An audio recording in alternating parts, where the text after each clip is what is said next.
You're watching Talking Points, a focus on the political scene in Lubbock and across the South Plains. Welcome back. Here's a look at some of the political headlines of the past week. President Joe Biden unveiling a new plan to allow 30,000 migrants from 4 countries to enter the U.S. monthly. People from Cuba, Haiti, Nicaragua, and Venezuela will be given work permits that allow them to stay in the United States legally for up to 2 years. The administration also plans to use Title 42 to send migrants who try to enter the U.S. illegally to Mexico as part of an agreement in which they too will accept 30,000 migrants a month from those countries. The president is in El Paso today. And Texas teens will now need their parents' permission to get birth control at federally funded clinics.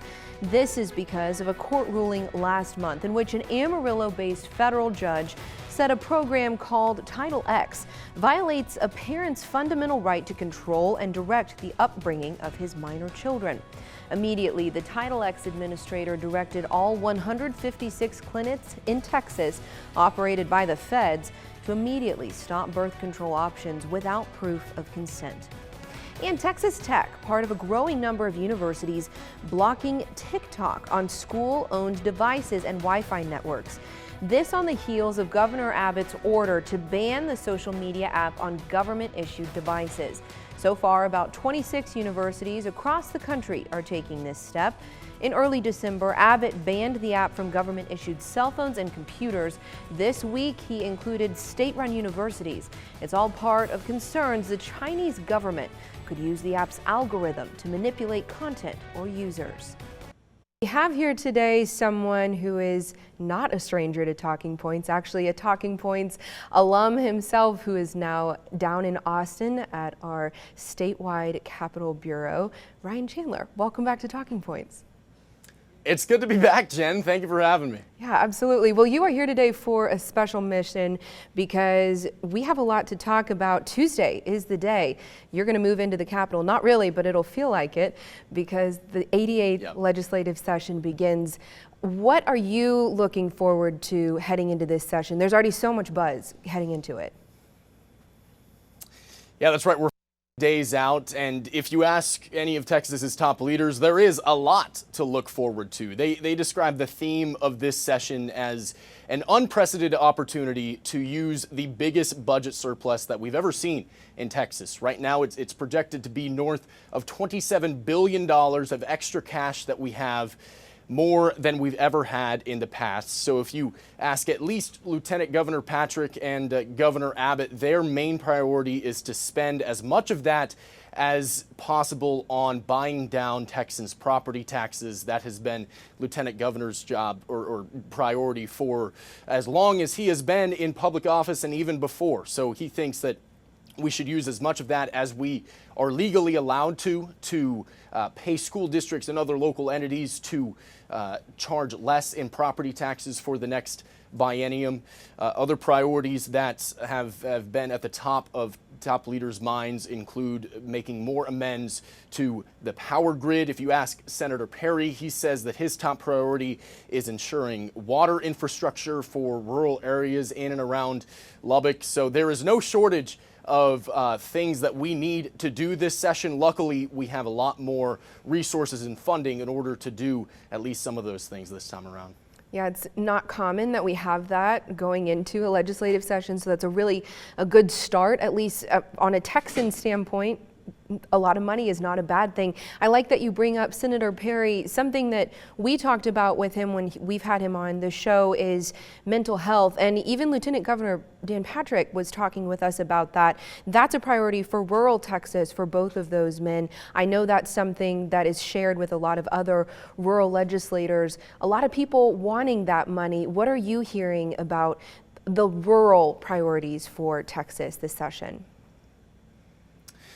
Well, not just in the lead up to this legislative session, but throughout the whole campaign cycle, I feel like we saw a renewed emphasis on rural needs. Mental health is arguably the top priority for so many rural Texans, and it made it into Lieutenant Governor Patrick's top 20 or so priorities. You'll remember he traveled around all in and around Lubbock and a bunch of rural areas in a 140-stop bus tour throughout the summer, and he says that really had an impact on him. He said that he's trying to spend upwards of $2 billion to invest in more rural mental hospitals. He said he wants to build a new one just north of you in Amarillo and add hundreds of more beds to existing state hospital facilities in El Paso and Tyler and the Valley to try and ensure that rural Texans who have mental health care needs don't have to travel 200 miles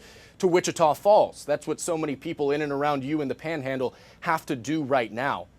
So that's a big $2 billion ask. We'll see how that shakes out and whether he can find that money in the budget. But it is no doubt a major issue. And luckily for rural Texas, it has made its way into top leadership priorities this session. Yeah, absolutely. I mean, when we say that there's a surplus of money, there's a lot of people with a lot of ideas of what to do with that money. And I know that a lot of rural Texas representatives have that idea, but it's just a matter of making it happen. So what are you seeing going to happen? You know, I know you don't have a crystal ball, but you are someone who's following this. I mean, we can talk a big game the days leading up to a session, but what happens? How do we get these things passed? How do they actually become law? Well, you're right. It's not as easy as it may seem. If you ask Speaker of the House Dade Phelan, he'll tell you that it is harder to write a budget with a surplus than a deficit.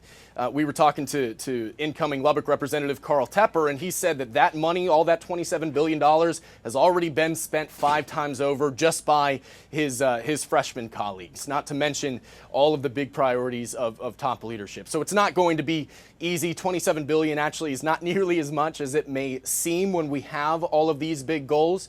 But talking about the specifics for rural mental health that I think you want to focus on, we talked to Potter County Judge Nancy Tanner. She's up in Amarillo, and she says that Lieutenant Governor Patrick has told her there is money in the budget for a new mental hospital in Amarillo. She testified in front of the Senate Finance Committee earlier this summer, and she said that they are very on board. Senator Perry, by the way, is one of those members who has already been vocally in favor of making that investment. Amarillo, in fact, already has land, 7 acres, that has been donated and set aside specifically for a mental health hospital in a region where there is not one for 200 miles. As far as legislation goes, the odds of making that investment actually seem pretty high. And that would be a relatively straightforward and a tangible change to give more mental health resources, not just to Amarillo, but I'm sure people in and around Lubbock could benefit from that as well. Yeah, that's a regional change for sure. And now all eyes on the governor's desk. What gets signed? We've got some work ahead of us, I think. Well, thank you, Ryan Chandler, for being with us today. Come back anytime. Thank you. Thank you. Well, we are 1 week into the new year and 1 week into the new laws that went into effect for 2023 in Texas. We'll break some of those down for you next.